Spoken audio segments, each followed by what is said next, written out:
एकनाथ शिंदे यांच्याकडे ठाणे जिल्ह्याचं पालकमंत्री पद असल्यामुळे त्याचा सगळ्यांनाच फायदा होईल असं शिवसेनेचे आमदार विश्वनाथ भोईर म्हणतात। गणेश नाईक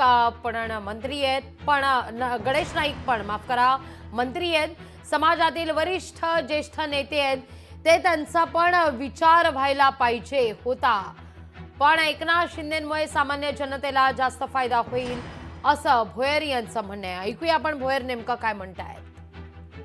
गणेश नाईक पण मंत्री आहेत, त्यांचा विचार ठीक आहे, समाजाचे वरिष्ठ मंत्री आहेत, त्यांचा पण विचार कुठेतरी व्हायला पाहिजे होता। पण मला तरी वाटतं की एकनाथ शिंदे साहेबांकडे जे ठेवलेलं आहे त्याचा उपयोग इतर सर्व पक्षीयांना जास्त होईल, सामान्य जनतेला जास्त होईल, कारण ते ज्या पद्धतीने काम करतील तेवढ्या पद्धतीने गणेश नाईक करतील याची शंका आहे। म्हणजे